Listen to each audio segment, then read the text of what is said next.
Hello and welcome to Swati tales. आज की video में हम बात करेंगे साउंड सेंसरी इशू के बारे में।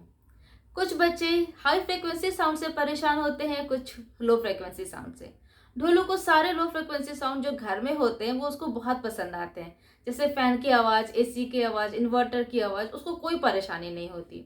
लेकिन अगर हाई फ्रीक्वेंसी साउंड आए, जैसे कि पटाखे की आवाज़ आ रही है, अगर कुकर की सीटी की आवाज़ आ रही है, तो वो परेशान हो जाता है। जब छोटा बच्चा था तो वो भाग जाया करता था, उस जगह से दौड़ जाया करता था, या कान को कवर करता था, या आसपास में जो कोई भी हो उनको डर के पकड़ लिया करता था। लेकिन विद पासिंग ऑफ टाइम मैं देख रही हूँ कि अब उसमें काफ़ी सेल्फ कंट्रोल आ गया है। मेरे घर के आसपास में 3 मैरिज हॉल हैं, तो आप समझ सकते हैं कि कितना शोर होता होगा। जब ढोलू छोटा बच्चा था और कभी बारात आए और कुछ ज़्यादा ही नॉइजी बारात हो, तो ढोलू काफ़ी परेशान हो जाया करता था। रोना, चीखना, चिल्लाना, गोद में उसको लो तो एकदम ज़ोर से पकड़े रहना। तो ये उस समय हमें समझ नहीं आ, ये एक तरह से मेल्टडाउन ही का सेशन होता था उसका, पर उस समय मैं समझ नहीं पाती थी। मैं सोचती थी कि छोटा बच्चा है, पटाखों की आवाज़ बच्चों को नापसंद होती है, तो यही बात है। इससे ज़्यादा मेरी गलती है, मैंने ध्यान नहीं दिया। लेकिन आपको आपको ये वीडियो बना रही हूँ, एक इंसिडेंट शेयर करना चाहती हूँ, ढोलू की एक अचीवमेंट शेयर करना चाहती हूँ, जो कि एक हाई फ्रिक्वेंसी साउंड से ही रिलेटेड है। ढोलू ने मुझे ठंड में, तो जब अब वो बोलने लगा है और एक्सप्रेस करने लगा, तो उसने मुझे एक दिन कहा, हम एक नॉइजी और एरिया में थे और वहाँ पे लाउड स्पीकर भी चल रहा था। तो ढोलू ने कहा कि मम्मा मेरे कान में दर्द हो रहा है, क्या आपको भी दर्द हो रहा है? तो ये मेरे लिए बहुत ही शॉकिंग और नई बात थी कि इसके बाद मैंने इसके बारे में पढ़ा, देखा कि क्या चीज़ है, तो मुझे पता चला कि साउंड सेंसरी इशू भी कोई चीज़ होता है और इसके ऊपर भी वर्क करना होगा। अब मैंने एम्स में असेसमेंट के लिए मुझे जाना ही था, एम्स पटना, तो मैं गई वहाँ पे और मैंने बात किया। वहाँ मुझे सजेस्ट किया गया कि आप नॉइज़ कटिंग जो हेडफोन होते हैं, आप उसको यूज़ करिए, अपने बच्चे को वो दीजिए। मुझे ये बात कोई ख़ास अच्छी नहीं लगी उस समय, क्योंकि ये नेचुरल तरीका नहीं था। इसके अलावा मुझे और कोई तरीका नहीं बताया गया और मुझे ये नेचुरल तरीका नहीं है, इसलिए ये मुझे पसंद नहीं आया।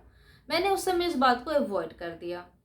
फिर अभी जब गर्मी है, तो ढोलू को गर्मी और ठंड दोनों में ही काफ़ी ज़्यादा उसकी सेंसरी इश्यूज़ भी बढ़ जाते हैं और हाइपर एक्टिविटी भी बढ़ जाती है। तो इस समय में, इस दौरान में ढोलू बहुत परेशान है। 10 दिन पहले की बात है, ढोलू ने मुझे कहा कि मम्मा मेरे कान में दर्द हो रहा है, क्योंकि बाहर कुछ बच्चे खेल रहे थे, आवाज़ कर रहे थे। तो उसने कहा कि मम्मा मेरे कान में दर्द हो रहा है।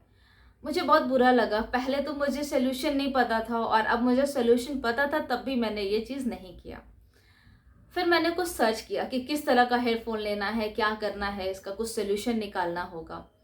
तो देखते देखते मुझे एक बहुत ही अच्छा आर्टिकल नज़र आया और मैं उसको शेयर करना चाहती हूँ। उसमें बहुत अच्छे तरीके से लिखा हुआ था कि इस तरह की परेशानियों को कैसे सॉल्व करें।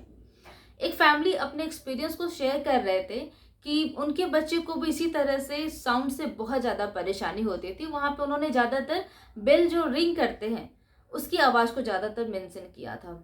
तो उनको परेशानी होती थी और उसको मेरे जैसे मैं हूँ, वैसे वो पेरेंट्स भी अपने बच्चों को हेडफोन नहीं देना चाहते थे।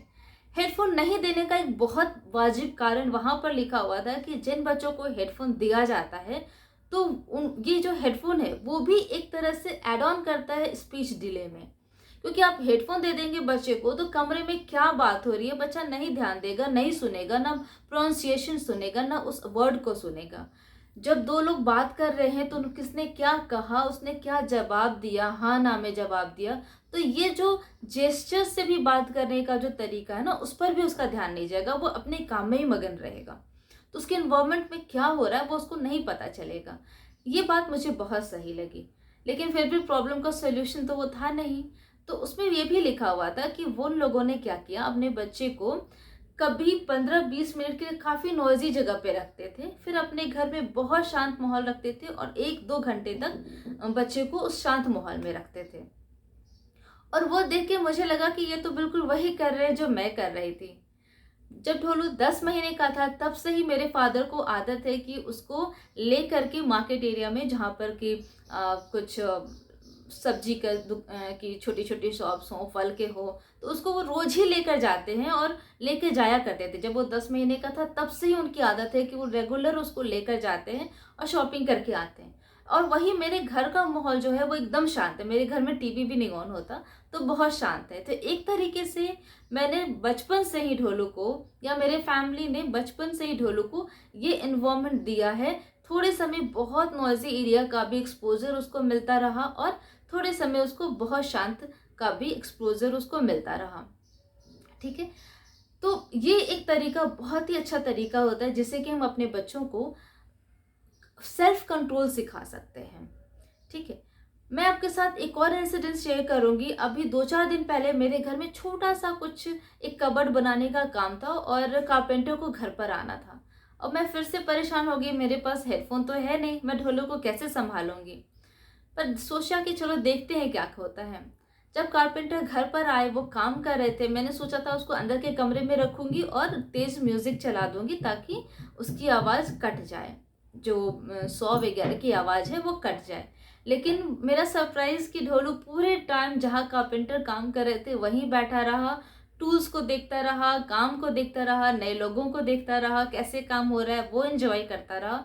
और ये जो इंसिडेंस है ना, मुझे बहुत अच्छा लगा। उसके ऊपर मैं एक और बात बताना चाहूंगी कि कल क्या हुआ कि जो बचे हुए प्लाई थे उसको फर्श पर लिटाकर और ये कुछ उसके टॉय टूल्स हैं उसको रखकर, कुछ पेंसिल लेकर, क्योंकि उसने देखा था कि वो लोग पेंसिल से मार्क करके फिर उसको काट रहे हैं लकड़ी को, प्लाई को, तो वो सब कुछ लेकर बैठा हुआ था और अकेले कमरे में बैठकर वो प्रिटेंड प्ले कर रहा था। मैंने उससे पूछा, ढोलू क्या कर रहे हो? तो mama I am making something, mama I am making something, don't disturb me. ये इंसिडेंस मुझे बहुत अच्छा लगा। आज नहीं तो कल या अगले साल या उसके अगले साल तक में ढोलू का सेल्फ कंट्रोल बढ़ता जाएगा और वो अपने आप को संभाल लेगा। तो मुझे लगा कि चलो ये इंसिडेंस बहुत अच्छा था कि मैंने हेडफोन उसको नहीं दिया, और ये एक तरीके से मेरे लिए अचीवमेंट ही है और ये मैं आपके साथ शेयर करना चाहती थी। आप भी अपने बच्चों को देखिए कि अगर वो कुछ हद तक अपने आप को कंट्रोल कर सकते हैं तो सही रहेगा। हेडफोन का जो ड्यूरेशन है वो कम करते जाइए अगर आप यूज़ कर रहे हैं, और अगर आप नहीं यूज़ कर रहे हैं, उसके तरफ जाने वाले हैं, तो भी इस बारे में ज़रूर एक बार देखिए। और मेरा वीडियो कैसा लगा, आपको अच्छा लगा तो थम्स अप दीजिए और भी लोगों को शेयर कीजिए। Thank you very much.